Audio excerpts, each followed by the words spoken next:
Olá, querido IBBP, um prazer nós estarmos mais uma vez reunidos juntos aqui nesse domingo pela manhã para estudarmos a Bíblia, a Palavra de Deus, para seguirmos as suas orientações, para avaliarmos se estamos caminhando conforme a vontade de Deus. E dentro do tema que nós estamos estudando já há 6 aulas, estamos na 7ª agora, entender a vontade de Deus para nós a partir da visão do discipulado, do ser discípulo, do discipular pessoas, de fazer novos discípulos. Estamos estudando o livro do Kate Phillips, A Formação de um Discípulo, um livro muito pertinente para esse tempo, justamente onde nós percebemos ali algumas valiosas contribuições que ele traz para que a gente possa realmente ser uma igreja que faz discípulos. Nessa aula 7, nós vamos conversar sobre o padrão do discípulo, a excelência. O discípulo de Jesus, ele está buscando a excelência. Vamos lá então? Muito bem. Os ensinamentos de Cristo têm sido interpretados durante a história de várias formas, A gente sempre gosta de pontuar para a igreja que é preciso ser fiel à palavra, ser fiel àquilo que Jesus tem falado a nós, ser fiel àquilo que ele tem ensinado na sua palavra e não sairmos daquilo que ele tem ensinado na sua palavra. E nós temos visto um movimento grande, tantas teologias que não são vindas, da palavra, que não são realmente aquilo que Deus espera que seus filhos façam. Tantos homens aí usurpando, da palavra de Deus para os seus próprios desejos. Então, durante toda a história, tem sido interpretadas as palavras de Jesus de várias formas, mas nós, como os discípulos de Jesus, como seus filhos, precisamos cumprir aquilo que ele tem nos ensinado, ver claramente aquilo que ele espera de nós como seus discípulos e cumprir com excelência aquilo que ele nos mandou fazer. Não é para ficar inventando moda, é para cumprir e fazer aquilo que ele nos ensinou. Então Jesus, ele nos exige uma excelência em tudo o que nós fazemos em seu nome. É claro que nós temos esse ideal que é trazido por Cristo, Ele coloca as suas expectativas para conosco, mas ele sabe qual que é a nossa realidade, que somos pecadores, que vamos cair, que vamos errar, mas essa não é a prática do Filho de Deus. Aquele que está em Cristo Jesus é nova criatura, as coisas velhas já passaram, ele fez coisas novas no nosso coração e não vivemos mais na prática do pecado. Por isso buscamos uma excelência como discípulos, e é sobre isso que nós vamos tratar. Quando Jesus ele ensina o Sermão do Monte, ele prega esse sermão, ele diz ali à multidão a respeito das coisas concernentes ao reino de Deus, ele vai mostrar como suas instruções estavam sobremaneira amparadas na justiça, na retidão, numa conduta exterior, resultado de uma decisão interior. Aquilo que eu decidi, eu vou cumprir. Aquilo que eu entendi que Cristo requer de mim, eu vou fazer. Então a minha conduta, as minhas ações vão ser reflexo da mudança que há dentro de mim. Aquilo que Cristo fez em mim. Tanto que ele vai dizer lá em Mateus 5,48, portanto, sejam perfeitos como perfeito é o Pai Celestial de vocês. Busquem caminhar conforme a vontade do Pai de vocês. Assim como o Pai é, assim como eu sou, busquem ser também. E aí nós vamos ver na parábola do semeador, Jesus, revelando esse seu desígnio para que o fruto acontecesse, esse fruto no coração do homem realmente germinasse e desse muito fruto. E aí nós vamos ver a narrativa. Acompanhem comigo, queridos. Lucas 8, a partir do verso 4. Certo dia, uma grande multidão vinda de várias cidades juntou-se para ouvir Jesus. E ele lhes contou uma parábola. Um lavrador saiu para semear. Enquanto ele espalhava as sementes pelo campo, algumas caíram à beira do caminho, onde foram pisadas, e as aves vieram e as comeram. Outras caíram entre as pedras e começaram a crescer, mas as plantas logo murcharam por falta de umidade. Outras sementes caíram entre espinhos, que cresceram com elas e sufocaram seus brotos. Ainda outras caíram em solo fértil e produziram uma colheita 100 vezes maior do que a quantidade semeada. Quando ele terminou de dizer isso, declarou: quem é capaz de ouvir, ouça com atenção. Então, se você é capaz de ouvir, você está ouvindo seu coração está aberto para isso, preste atenção no que eu estou ensinando. E aí, verso 9, seus discípulos lhe perguntaram, o que a parábola significa, Senhor? E ele respondeu, a vocês é permitido entender os segredos do reino de Deus, mas uso parábolas para ensinar os outros, a fim de que, quando olharem, não vejam, e quando escutarem, não entendam. E aí só uma pausa na leitura do texto, para nós entendermos que Jesus está dizendo isso a respeito dos escribas e dos fariseus. Então, eles vão ter que suportar a dureza do coração deles, a própria cegueira. Né? Deus deu a capacidade para que eles entendessem, para que os mestres da lei entendessem, para os estudiosos, os fariseus, né, os religiosos entendessem, mas eles se recusavam a fazer isso. Então Jesus está dizendo, olha, já foi dada muita oportunidade para que eles entendam, mas agora a mensagem que eu estou trazendo vai cair como semente no coração daqueles que realmente têm o desejo de entender, o desejo de compreender a vontade de Deus. E aí ele continua dizendo para os discípulos, no verso 11, esse é o significado da parábola. As sementes são a palavra de Deus. As sementes que caíram à beira do caminho representam os que ouvem a mensagem, mas o diabo vem e as arranca do coração deles e os impede de crer e ser salvos. As sementes no solo rochoso representam os que ouvem a mensagem e recebem com alegria. Uma vez, porém, que não têm raízes profundas, creem apenas por um tempo e depois desanimam quando enfrentam provações. As que caíram entre os espinhos representam outros que ouvem a mensagem, mas logo ela é sufocada pelas preocupações, as riquezas, os prazeres dessa vida, de modo que esses nunca amadurecem, não chegam à excelência, não se tornam discípulos excelentes de Jesus. E aí ele vai falar sobre aqueles que são excelentes no ouvir a mensagem e cumprir aquilo que Cristo manda. E as que caíram em solo fértil, o coração receptivo, um coração aberto, esses representam ouvem a mensagem, aceitam e com paciência produzem uma grande colheita. Então esses buscam a excelência, aqueles que têm um coração fértil, o coração aberto para realmente reproduzir aquilo que Cristo lhes tem dado. Muito bem, então, Cristo espera dos seus servos, dos seus filhos, dos seus discípulos, que eles executem tudo o que ele faz, o que ele pede, tudo aquilo que ele requer de nós com excelência. E é interessante que o próprio Cristo fazia tudo com excelência. Veja o que diz Marcos, capítulo 7, dos versos 31 ao verso 37. Jesus saiu de Tiro e subiu para Sidom, antes de voltar ao mar da Galileia, e à região das 10 cidades, de Decápolis. Algumas pessoas lhe trouxeram um homem surdo com dificuldade de fala, e lhe pediram que pusessem as mãos sobre ele e o curasse. Jesus o afastou da multidão para ficar a sós com ele.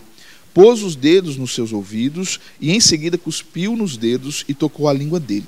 Olhando para o céu, suspirou e disse, Efatá, que significa abra-se. No mesmo instante, o homem passou a ouvir perfeitamente, sua língua ficou livre e ele começou a falar com clareza.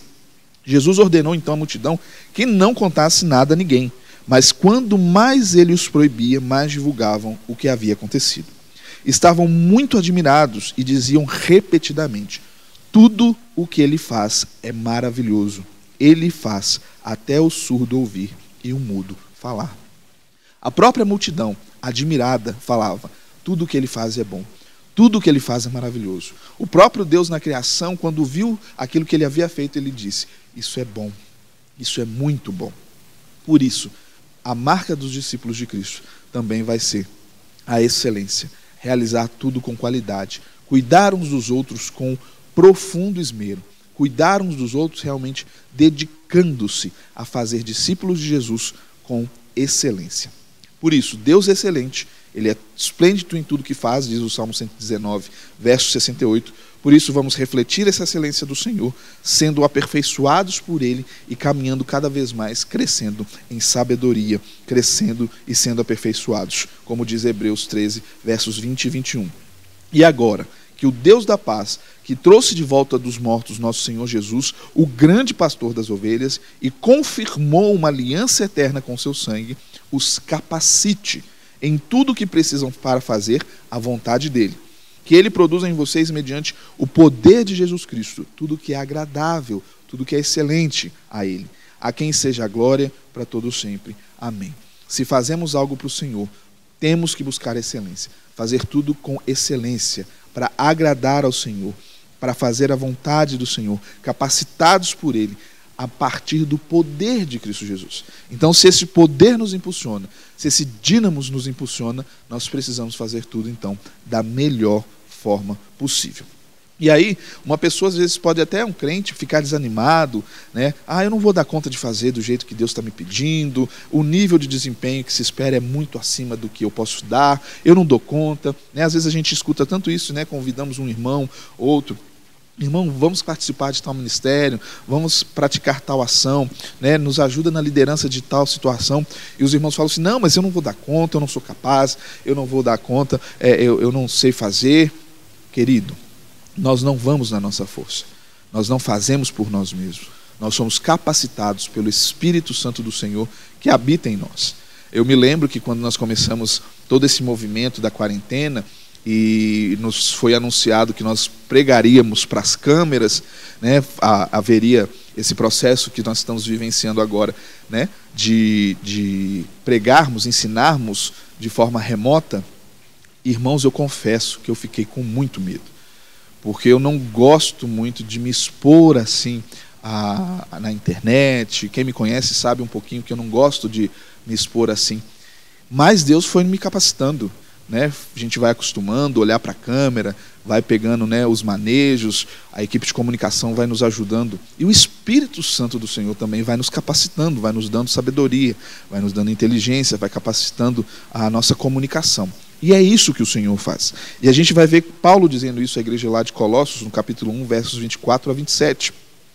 Ele diz o seguinte: alegro-me quando eu sofro por vocês em meu corpo, pois eu participo dos sofrimentos de Cristo que continuam em favor de seu corpo, a igreja. Deus me deu a responsabilidade de servir seu povo. Então Paulo está falando, olha, eu tenho uma responsabilidade, eu sei a quem eu sirvo e o que ele requer de mim, né? Anunciando-lhes a mensagem completa. Eu tenho uma mensagem para anunciar, o evangelho, anunciar para vocês. Verso 26. Essa mensagem foi mantida em segredo por séculos e gerações, mas agora foi revelada ao seu povo santo, pois Deus queria que eles soubessem que as riquezas gloriosas desse segredo também são para vocês, os gentios. Então, aquilo que estava guardado, aquilo que estava reservado para o povo israelita, agora não, agora está aberto a todos, e eu sou propagador disso, Paulo está dizendo. E o segredo é este: Cristo está em vocês, e o que lhes dá a confiante esperança de participar da sua glória. Portanto, proclamamos a Cristo. Então ele diz, eu vou advertir a todos, eu vou ensinar a cada um com toda a sabedoria para apresentá-los maduros em Cristo.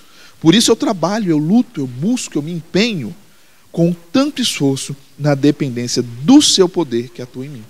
Então Paulo, ele não vai falar assim, olha, na dependência da minha sabedoria, daquilo que eu sei, daquilo que eu conheço, dos meus estudos, já tive aos pés de grandes mestres. Não, ele vai dizer, o poder que atua em mim, do Espírito Santo do Senhor, é esse que me faz ir pregar a vocês, dedicar-me com excelência, fazer com que o meu esforço seja cada vez mais dedicado a fazer com que vocês sejam parecidos com Jesus, maduros em Cristo. Por isso ele diz, eu dependo do poder de Jesus Cristo que atua em mim. Então todo aquele que está disposto a fazer discípulos precisa depender do poder que atua no nosso coração, que é Cristo Jesus, nos impulsionando, nos enviando, nos fazendo testemunhas, porque é isso que ele espera de cada um de nós. O autor, o Kate Phillips, ele vai contar uma história a respeito de uma xícara de café quente que ele que ele decidiu levar para um amigo, e ele colocou essa xícara de café quente no carro e foi com todo cuidado, né, para que o café não derramasse. Mas ele precisou frear o carro com rapidez e o café que estava naquela xícara se espalhou, né, molhou o carro, sujou o carro. E aí ele vai dizer, nós somos como esse café. O café dentro da xícara, se movimentado, ele vai sacudir, ele vai sair se não tiver nada tampando, se não tiver nenhuma proteção. E da mesma forma nós, quando somos chacoalhados, mostramos se realmente temos o desejo de ser excelentes na nossa vida para com Deus.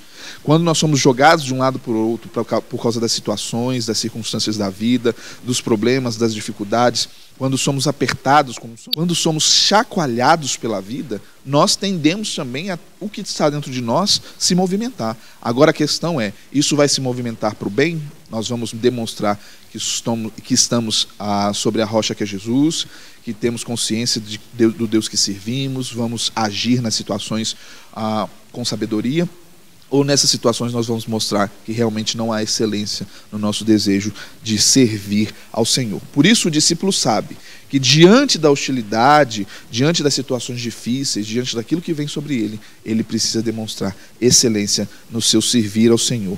Como, por exemplo, quando a gente está no trânsito e a gente está dirigindo, vem alguém e freia diante da gente, acontece alguma situação, e a gente ali às vezes, motivados por aquele processo, já queremos soltar alguma palavra torpe, já queremos xingar o motorista, e nós rapidamente nos esquecemos que somos servos e discípulos de Jesus. Nessas situações e diante de tantas outras, nós precisamos buscar a excelência, porque Cristo está em nós e a sua justiça precisa sobressair. Muito bem. Diante disso, todo aquele que discipula alguém, todo aquele que é discípulo, demonstra essa efetividade através de uma vida de excelência, sendo um exemplo para os fiéis. E Paulo vai dizer isso em 1 Timóteo 4,12. Ele vai dizer isso ao seu discípulo Timóteo e vai destacar 5 áreas na vida de Timóteo onde ele precisava ser excelente, ser um exemplo. 1 Timóteo 4,12 vai dizer então, ninguém o despreze pelo fato de você ser jovem. Então, Timóteo, ninguém despreza você por causa da sua pouca idade, mas você seja um exemplo para os fiéis na palavra, no procedimento, no amor, na fé e na pureza. Tito e Timóteo foram jovens discipulados por Paulo. Eles tiveram a oportunidade de serem discipulados por Paulo, discipulados pelo apóstolo, aprender com ele, Esses jovens tiveram o privilégio de estarem ali com Paulo, privilégio de serem ministrados, de terem seus corações ali abertos para receber os ensinos do apóstolo. Como Timóteo, Tito foi conduzido até Jesus pela proclamação do próprio apóstolo, pelo o ministério do próprio Paulo. Então, ele vai chamar Tito como um autêntico filho na fé, lá em Tito 1,4, em 1 Timóteo 1,4. Ele vai dizer para Timóteo também, tu és meu filho amado. Então, ele vai dedicar ali, Paulo dedica a sua vida a ensinar esses 2 jovens, incentivando-os a lutar pela causa do Evangelho. Então, assim como Jesus era o protótipo de Deus e tornou-se para Paulo um exemplo, e ele queria exercer sua vida, sua caminhada com Deus em excelência para com Cristo, ele também, ali com aqueles 2 discípulos, os exorta a viverem também uma vida de imitação da sua vida, que também glorificasse a Jesus. E aí ele vai falar, olha, torna-te então padrão. Ele vai dizer para Timóteo, lá em 1 Timóteo 4,12, que você seja um exemplo, torna-te então um padrão. Esse tornar-se tem a ideia de ser moldado. Então seja moldado, Timóteo. Paulo está falando para ele, olha, então você seja moldado, seja feito nesse padrão. Há um padrão a seguir, então você vai ser moldado nesse padrão. E essa palavra padrão, ela tem a ver com uma marca que é deixado por um golpe, por uma pancada, uma impressão visível. Então está sendo reproduzido ali, por exemplo, você pega uma pedra, um artesão pega uma pedra e ele vai começar a moldar aquela pedra, ele vai começar a dar forma àquela pedra a alguma coisa que ele quer fazer um vaso, quer fazer uma estátua, quer representar alguma figura. Então ele começa a dar golpes naquela pedra para que aquela pedra se torne, se molde naquilo que ele, como artesão, deseja. Então o que Paulo está dizendo, olha, torna-se esse padrão, permita que Deus vá moldando você, vá dando forma a você, através dos golpes que ele for dando em você como esse servo em amadurecimento. Então você está crescendo na sua fé e Deus está te moldando através do Espírito Santo, através das situações, através de todo o discipulado que eu estou exercendo na sua vida. E aí, como se o texto, Paulo estivesse falando assim para Timóteo, olha Timóteo, seja então moldado por Deus através de processos como golpes do amor do próprio Deus, impressões que vão gerar transformação na sua vida, como uma talhadeira que dá forma à pedra bruta, até que você seja um exemplo para os fiéis. E todos aqueles que estão te observando apontando o padrão que é Cristo a todos. Você vai estar apontando esse padrão, porque você está sendo moldado nesse padrão. Então, quem for ver você, você vai se tornar também um modelo para que eles também comecem a ser moldados. Mostra então para o mundo que mesmo você sendo jovem, Timóteo, Deus está trabalhando na sua vida para que você seja um exemplo na fé, no amor, na pureza, na palavra e no procedimento. Mostra excelência. A cada golpe recebido, a cada aspecto dessa forma que você está tendo de Cristo Jesus, aponte o próprio Cristo para aqueles que te observam, através dessas 5 áreas. Por isso, agora a gente vai discorrer sobre essas 5 áreas. 5 áreas que Jesus espera que nós pratiquemos na vida cristã de forma excelente. A primeira forma, então, de nós demonstrarmos excelência na vida para com Deus, como discípulos e como discipuladores, é na palavra. E aí a gente precisa prestar atenção que o termo usado aí, palavra, não se refere à palavra de Deus, não se refere à Bíblia, à palavra, os comunicados de Deus ao homem. É a palavra que sai da nossa boca. Então a maneira do discípulo falar vai demonstrar excelência e maturidade na sua vida. Tiago 1,26 vai dizer: se alguém se considera religioso, sabido das coisas de Deus, mas não refreia a sua língua, engana-se a si mesmo, e a sua religião não tem valor nenhum. Se essa pessoa acha que sabe muito a respeito das coisas de Deus, mas não refreia a sua língua, não sabe utilizar a sua língua, a sua religião não tem valor nenhum. E aí o Kate Phillips ele vai contar uma história que ele chegou diante de um pastor que ele considerava muito, e ele foi conversar certa manhã com ele, pedir alguns conselhos, e esse pastor contou uma piada muito inapropriada para um cristão, com vários termos chulos, com vários termos que não cabem ao coração e à boca de um pastor, de um cristão. E aí ele saiu dali tão decepcionado, com aquela piada, tinha em alta estima esse pastor, mas percebeu que muito da sua fala ali, às vezes, demonstrava o que havia no seu coração. Lucas 6,45 nos ensina que a boca fala do que está cheio o coração. Então aquilo que nós falamos, a respeito daquilo que nós conversamos, o que sai da nossa boca é a demonstração do que temos no nosso coração. Então, se temos no nosso coração o desejo de falar de Cristo, de falar das suas coisas, é disso que nós vamos falar.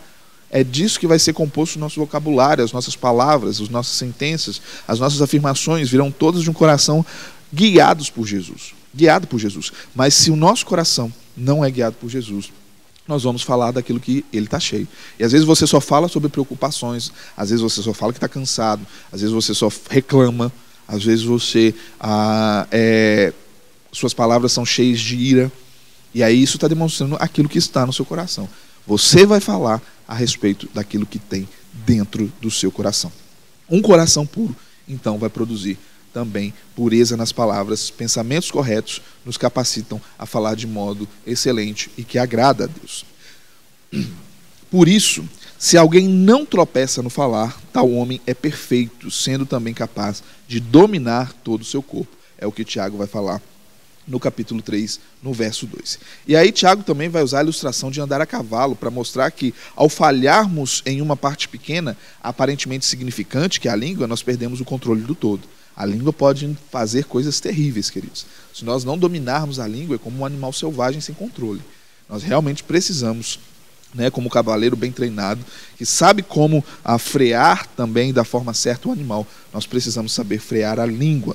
Então nós precisamos ter cuidado, controlar a nossa língua, para que nós não a utilizemos como algo que incendeia, como o inferno, incendiado pelo inferno, o que ele vai falar no versículo 6 do capítulo 3. A língua contamina a pessoa por inteiro, incendeia todo o curso da sua vida, sendo ela mesma incendiada pelo inferno. Então, ela é influenciada pelas coisas do mal, pelas malignidades. A nossa língua pode fazer coisas terríveis, ferir pessoas, falar de coisas que não deveríamos, falar das pessoas de forma da qual não deveríamos. Por isso, use a sua língua para a glória de Deus, que as palavras que saem de você reflitam o discípulo que você é, que você guarde a sua língua do mal e que tudo que sair da sua boca seja para edificação mútua, edificação de vidas, para ensinar pessoas a respeito das coisas de Deus. Então guarde a sua língua de todo o mal. A segunda expressão utilizada por Paulo para mostrar a Timóteo como ele deveria ser exemplo para os fiéis é a conduta, é o comportamento.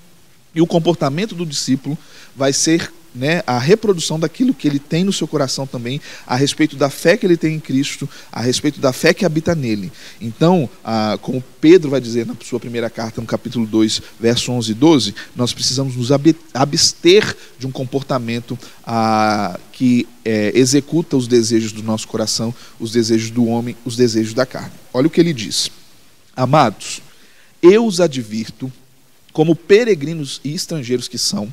Ele está lembrando, olha, vocês estão aqui por um pouco tempo.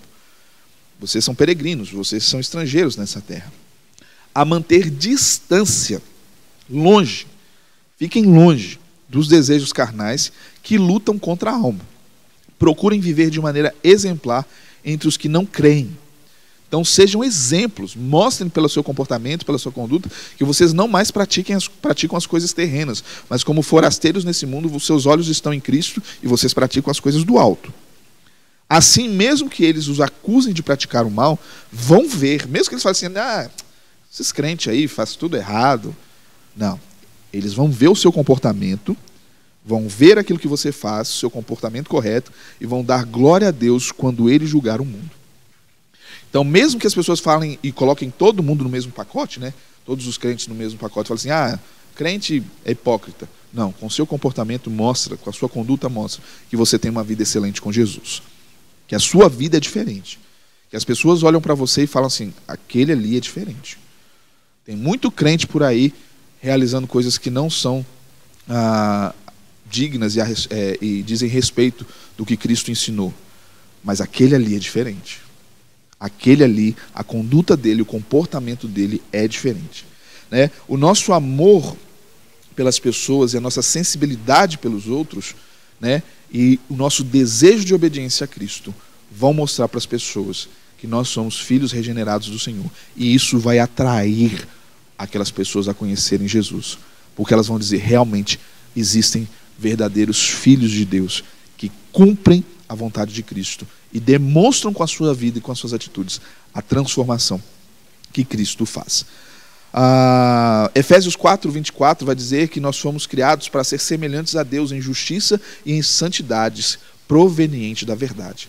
Então, se nós vivemos a verdade, nós vamos executar a verdade e vamos viver a verdade. Vamos viver essa excelência no ser discípulo. O nosso propósito, o nosso objetivo é claro, nos comportarmos, termos compromisso com as coisas de Deus, uma conduta que agrada ao Senhor. E aí aqui, o Kate Phillips ele faz uma observação interessante, porque Satanás está procurando alguma coisa na nossa vida para poder nos laçar, e nós precisamos ter cuidado. E aí ele vai colocar que com frequência o diabo tenta nos desviar da vontade de Deus e tenta fazer com que nós venhamos a ter um mau testemunho a respeito da nossa vida com Deus. Por isso nós precisamos manter os nossos olhos no alvo, todas as partes da nossa vida, nos aspectos pessoais, na nossa conduta com a família, né? Às vezes dentro de casa você não tem compromisso, conduta, comportamento nenhum a respeito de testemunhar das coisas de Deus, e quando você está na igreja você tem aquele comportamento de um santarrão, mas em casa seus filhos, sua esposa, ou até mesmo o marido vendo a esposa, o contrário, não há ali um comportamento que revele realmente transformação de vida, mas aí coloca-se uma máscara, vai para os lugares e ali se parece um cristão. E aí o Kate Phillips vai falar, a gente precisa tomar cuidado. O nosso comportamento deve ser em todos os lugares. Nós devemos governar bem a nossa própria casa, nós devemos fazer tudo com excelência na nossa conduta, em todos os lugares, no trabalho, em casa, onde nós estivermos plantados, o que estivermos fazendo, a nossa conduta como discípulo deve ser sempre uma conduta que traz excelência, né? Paulo vai dizer para Tito, no capítulo 2, 7 e 8 da carta que ele escreve para o seu discípulo, em tudo seja você um exemplo para eles, fazendo boas obras. No seu ensino, mostra integridade, mostra seriedade, mostra que você é uma pessoa séria. Hoje nós vivemos uma crise de seriedade no mundo, irmãos.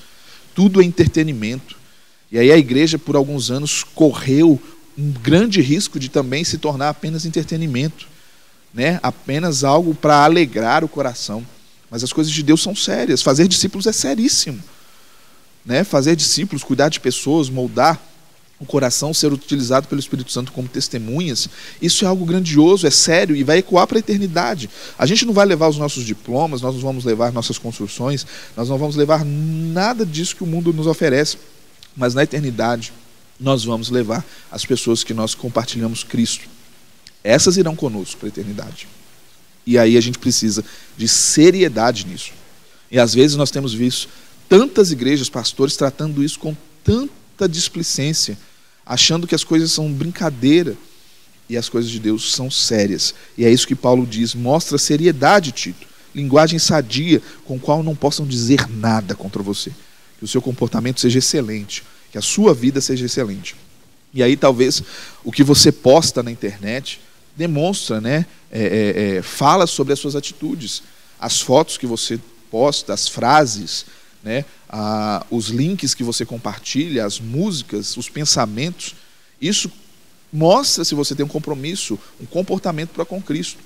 Certa vez eu fui disciplinar, né, espiritualmente um jovem na igreja que eu estava, que eu era pastor de juventude, e ele estava postando tantas coisas terríveis na internet, e ele falou comigo assim: pastor, na internet eu sou outra pessoa. Eu falei assim: não, na internet você está mostrando aquilo que você realmente é. Então tome muito cuidado com o seu comportamento, pois um discípulo de Jesus, ele se comporta de forma excelente. Colossenses 3:23, Paulo vai dizer: tudo o que fizerem, façam de todo o coração, como para o Senhor e não para os homens. Tudo que a gente faz, todo o nosso comportamento revela o que nós temos no coração a respeito do Senhor e como nós queremos demonstrar o que nós temos a respeito de Deus. Muito bem, amor, a terceira condição de exemplo de um discípulo que Paulo vai trazer para Timóteo. O amor é o resumo total da lei de Cristo. Marcos 12, 30 e 31, nós vamos ver o próprio Cristo resumindo tudo. Ame o Senhor, o seu Deus, de todo o seu coração, de toda a sua alma, de toda a sua mente, de todas as suas forças. Então ame com tudo que você tem, com tudo que você é, de todo o seu interior. O segundo é igualmente importante: ame o seu próximo como a si mesmo. Nenhum outro mandamento é maior que esse. Então Jesus resume: ame a Deus acima de todas as coisas e demonstre esse amor que você tem pelo outro. Se você ama Cristo, você está pronto, né? Você é uma pessoa que está amadurecendo, você está cuidando do seu próprio coração, e assim você pode cuidar das pessoas, assim você pode falar de Jesus, assim você pode discipular, você pode estender sua mão, porque você está sadio para poder cuidar dos outros, porque você crê de todo o coração que o Senhor, seu Deus, é o Salvador através de Cristo Jesus e que o Espírito Santo habita em você. Por isso, o perfeito amor de Cristo deve transbordar em amor incondicional na nossa vida para com o próximo, para com o outro. Não para com bens, não para com riquezas, não para com qualquer coisa material que esse mundo pode nos dar. Mas o amor que está em nós, ele transborda para com o outro. Ele é excelente porque ele transborda para com as vidas. Aquilo que recebemos do Senhor também espalhamos. Recebemos transbordante amor de Deus e transbordamos esse amor para o outro, para as pessoas, para as vidas, para aqueles que estão necessitados de conhecer esse amor.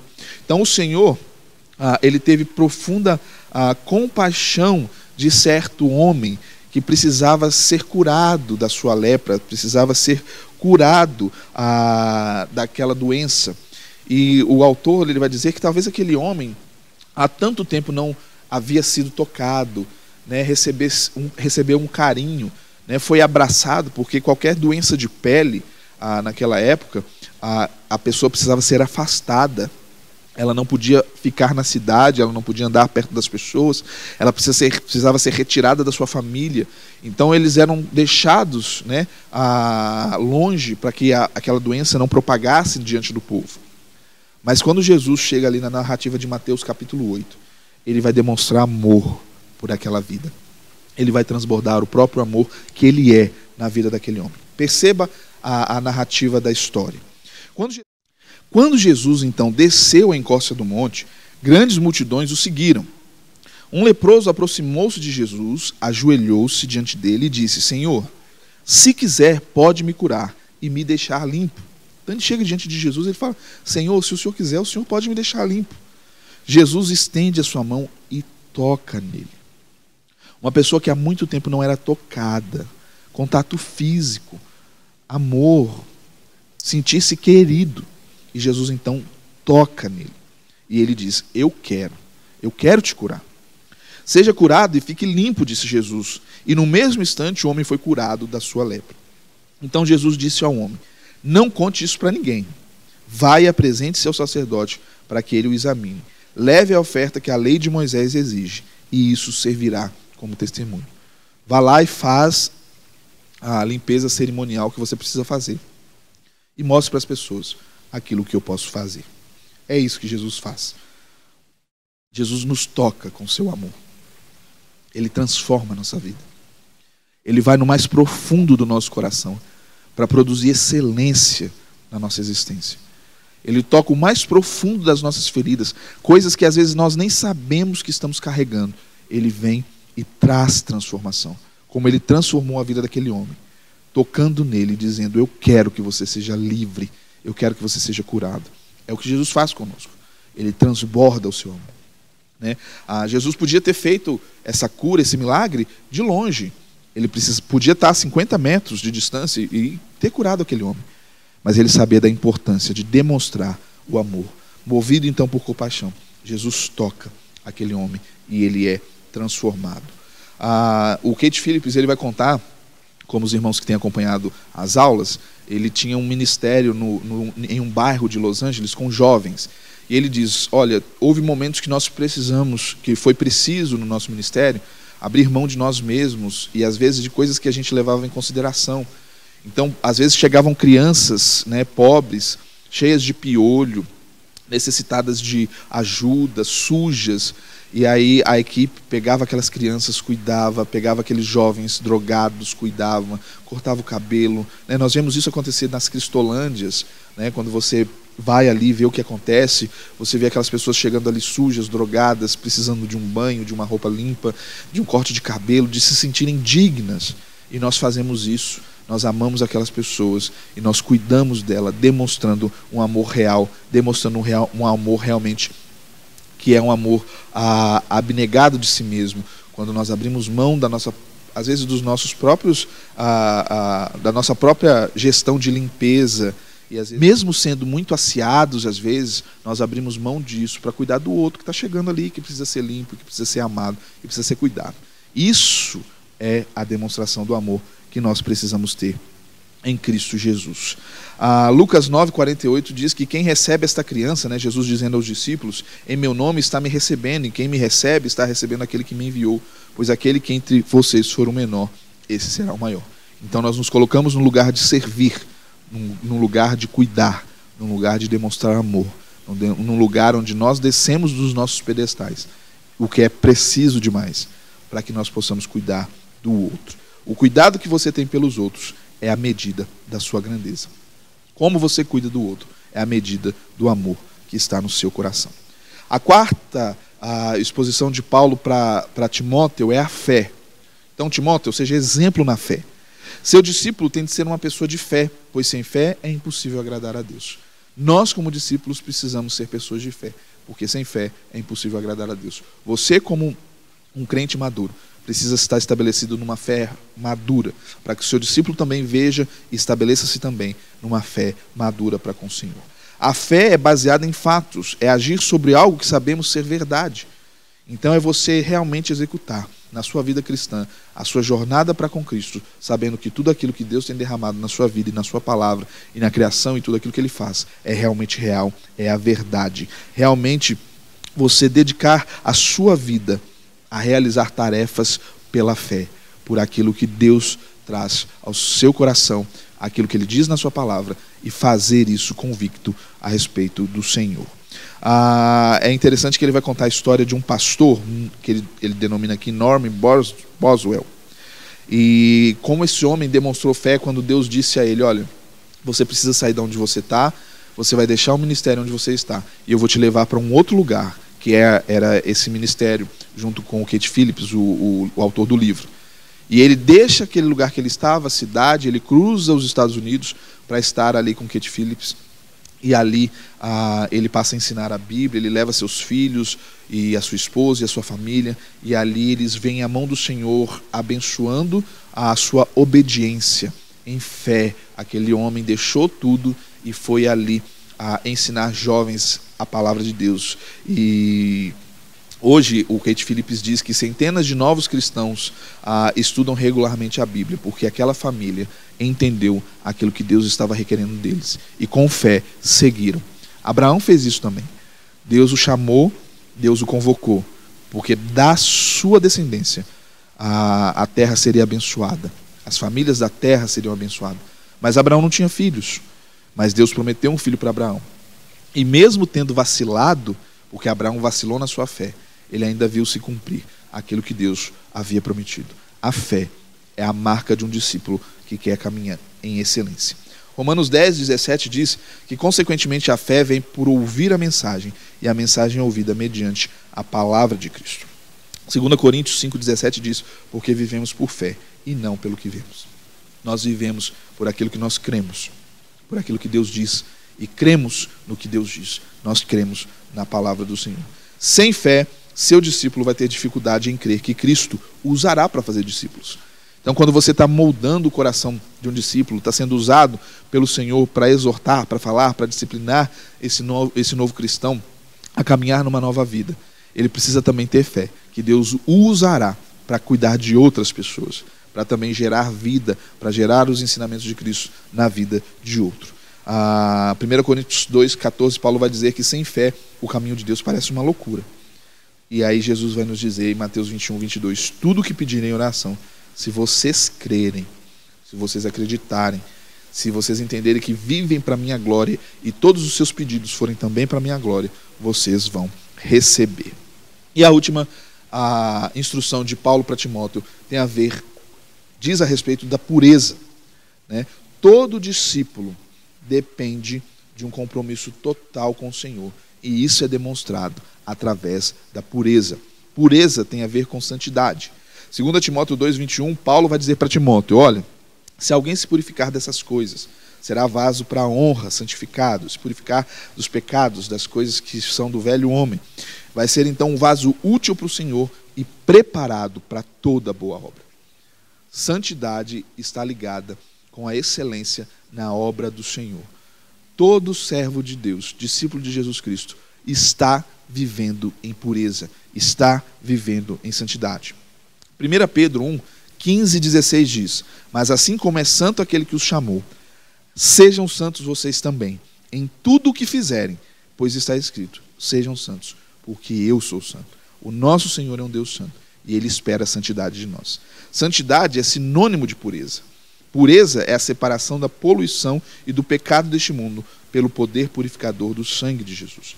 Deus detesta o pecado, Ele abomina o pecado, e Ele espera dos seus filhos uma vida de santidade, uma vida de pureza, uma vida onde cada dia nós amadurecemos o nosso coração nele e tiramos do nosso coração tudo aquilo que não agrada ao Senhor.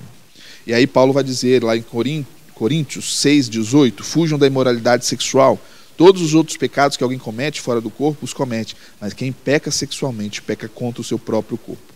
E o pecado sexual tem sido um alçapão de queda para muitos discípulos de Jesus, que não têm guardado os seus olhos, o seu coração, não têm guardado a sua mente daquilo que desagrada ao Senhor. A pornografia, né? Temos visto atitudes ilícitas para com a sexualidade, coisas que são terríveis diante do Senhor, entrando dentro do seu povo, entrando dentro do povo de Deus, e às vezes nós permitindo que isso se prolifere sem o devido manejo e cuidado de dizermos não, isso não convém aos filhos de Deus. Temos visto aí a televisão, os streamings todos colocando tanto lixo diante dos olhos das pessoas, e nós precisamos ser seletivos, nós precisamos ver, construir a nossa mente, construir o nosso coração apenas com aquilo que agrada a Deus, né? Então ele vai dizer: eu não conheço outro pecado que o diabo tem usado com maior sucesso para destruir ministérios e vidas cristãs, senão o pecado sexual, o pecado que envolve a sexualidade. E aí ele vai dizer algo muito relevante para esse relacionamento discipulador. E ele vai falar assim: olha, nós precisamos ser francos. Se você não tiver amor suficiente por seu discípulo para perguntar-lhe se ele está lutando contra o pecado sexual, você tem um relacionamento superficial. Todos nós precisamos estar atentos a isso. estar atento aos nossos discípulos, como eles estão lidando na área da pureza. E aí nós precisamos ter a mesma atitude que Cristo teve, né? Buscar o que for verdadeiro, o que Paulo vai dizer lá em Filipenses 4:8, o que for correto, o que for puro, o que for amável, o que for de boa fama, o que for excelente, o que for digno de louvor. Isso que nós precisamos buscar. É isso que precisamos encher a nossa mente. Cada palavra de Deus é comprovadamente pura, Provérbios 35 vai dizer. Então é isso que nós precisamos trazer, a pureza para o nosso coração. E 1 João 1,9 vai dizer que se nós pecamos e nós confessarmos os nossos pecados, concordando com Ele que desobedecemos, Ele nos perdoará e purificará, baseado na sua fidelidade e na sua justiça. 1 João 1,9. Então nós precisamos buscar ao Senhor quando nós pecarmos, quando o nosso coração foi infectado pelo pecado. E aquele que confessa os seus pecados e deixa os seus pecados, acha misericórdia. Como discípulos, precisamos exercer a nossa jornada com excelência, buscando o padrão de Jesus para a nossa vida. E aí a verificação da sua vida. Como estão suas palavras, como estão sua conduta, como está a sua conduta, o seu amor, a sua fé e a sua pureza. Como discípulo de Jesus, como você está caminhando? Como discípulo do Senhor, como você está permitindo que o Espírito Santo molde a sua vida, para que assim também você possa ser utilizado para moldar e ajudar outras pessoas. Vamos orar? Pai, nos ajuda, Senhor, a caminhar conforme a Tua vontade. Ajuda-nos a ser excelentes nas Tuas coisas. Excelentes em ser discípulos, mas excelentes em fazer discípulos. Ajuda-nos a trilhar essa vida com o Senhor, de forma que alegre o Teu coração. É a nossa oração em nome de Jesus. Amém. Querido, que Deus te abençoe. Voltamos no próximo domingo com a última aula desse tempo aqui, tão significativo a respeito do aprendizado do que é ser discípulo, do que é fazer discípulo, do que é caminhar uns com os outros como igreja de Jesus. Que Deus te abençoe.